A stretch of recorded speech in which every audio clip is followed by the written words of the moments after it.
करेंगे बेंच पे, लेकिन अब मैं इंट्रोड्यूस कराऊं मुकाबला खेलती नजर आएंगी तो first debut season, debut match for both the teams. यहाँ पर जर्नी की शुरुआत होगी। भले युवा कबड्डी का जो जर्नी है 11वें सीजन पे पहुंच गया है, पर इन दोनों सिटी का और जैसे खेल शुरुआत होगी सीटी है। यहाँ पर बाईं तरफ से रेड लगाने के लिए 77 नंबर के खिलाड़ी अजय यहाँ पर आ गए हैं। और मोनू फिर से आपका एक बार फिर से स्वागत है देहरादून डायनामोज और कोणार्क टीम का ये पहला मैच। 7 खिलाड़ी मौजूद सीधा सा मोनू। जी बिल्कुल, पहली रेड पर उन्होंने सावधानी बरती और वापस चले आए। कोणार्क किंग्स की तरफ से रेडर एंकल होल्ड करने का प्रयास तो किया, 1 पॉइंट स्ट्रगल नहीं करेंगे जब तक आप स्ट्रगल में इन्वॉल्व नहीं होंगे। वो जो गलियारा है, वो जो लॉबी है, वो नहीं खुलता है। लॉबी तभी खुलता है, लॉबी का गेट तभी खुलता है जब आप संघर्ष करेंगे, वरना आपको ग्रीन में यहाँ पर और करुणाकर बेहरा 1 पॉइंट देहरादून डायनामोस यहाँ पर मध्य रेखा को क्रॉस नहीं कर पाए हैं। मोनू आप बता रहे थे कि 2 रेड के बाद अगर आप कोई संघर्ष में शामिल नहीं रहते तो अगला रेड जो होता है यानी तीसरा रेड होता है डू और डाई रेड। राजेश यहाँ पर लगातार प्रयास करें और जिंदगी में भी आपको मूव ऑन करना पड़ता है और कबड्डी भी यही सिखाता है कि हर बार आप एंटी रेड नहीं लगा सकते, आपको मूव ऑन करना पड़ेगा। या तो करो या तो मरो, लेकिन इस बार डू और डाई आउट हाई होल्ड वहां पर करने का प्रयास, उसमें सफलता मिली है। बोनस का ट्राई, साथ में अटैक भी आया। ये कुछ बड़ी रेड होने वाली है। Raider save bonus plus 3 points Dehradun Dynamos. जैसे नंबर 5 77 एंड 33 आउट। 3 4 तो नहीं, जी हाँ बिल्कुल 3 टच पॉइंट और साथ में क्या वहां पर बोनस भी है। ये ऑपोजिशन को पूरा सफाया कर दिया गया।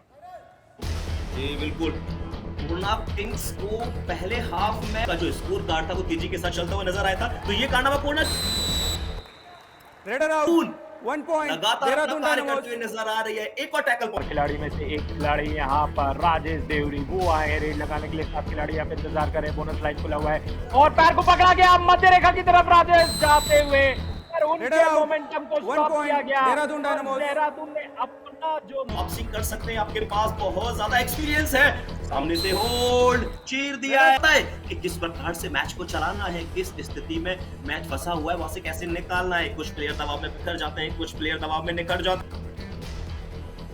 देहरादून ने स्ट्रगल यकीनी तौर पे नहीं किया, लेकिन अगर आप याद करेंगे मोनू तो पहले जो 4 मिनट थे वहां पर कोणार्क आगे थे। असफल रहे हैं, सफलता मिली देहरादून डायनामोस के रेडर को। बैक होल्ड यहाँ पर क्या पकड़े जाएंगे। रेडर आउट पकड़ लिए नवनीत। सुपर टैकल की अपॉर्चुनिटी एक बार फिर से कोणार्क के पास, या फिर ऑल आउट की अपॉर्चुनिटी है देहरादून के पास। लेकिन फिलहाल इस मुकाबले का पहला सुपर टैकल देखने को मिला है। कोणार्क किंग्स ने ये कारनामा करके दिखाया। वो डायरेक्ट देखने को मिला है और दोनों खिलाड़ियों का सफाया बिल्कुल सफाया होगा।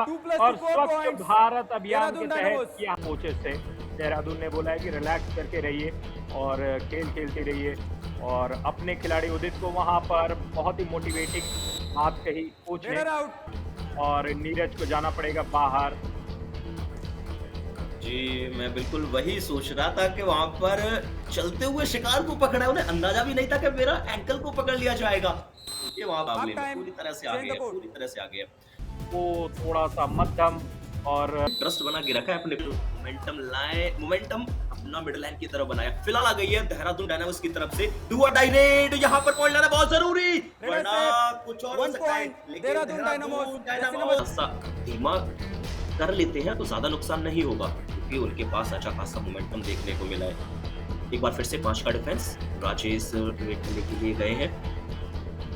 क्या पॉइंट निकाल पाएंगे। खिलाड़ियों को देखा है वो सिर्फ बोनस पर रहते हैं, लेकिन अजय कुमार वैसे खिलाड़ी नहीं है। उनका चौथा सुपर 10 था, लेकिन इसी बीच यहाँ पे राजेश डिफेंडर है, बोनस ऑन है। एंकल पकड़ लिया गया है। अजय कुमार को शिकार बना लिया गया है। कोणार्क आपको बचा लिया है, लेकिन क्या ऑल आउट को बचा पाएंगे, क्योंकि राजेश उनके खेमे में खलबली बचाते हुए नजर आएंगे।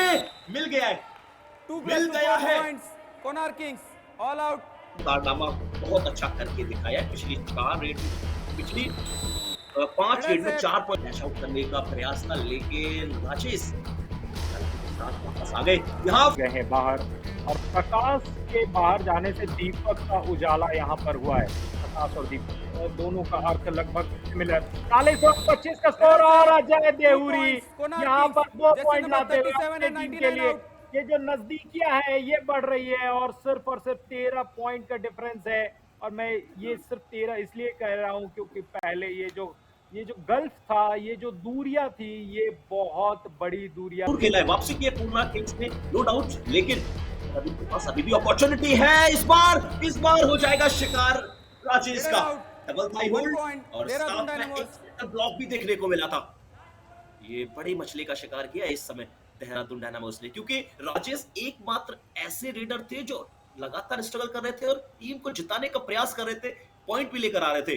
अगर आप ऐसे रेडर को बेंच पर भी लगाया था कि रेडर को बाहर ले जाते जाते एक डिफेंडर खुद बाहर चले गए, जिसके चलते दोनों टीम्स को एक पॉइंट दिया गया है।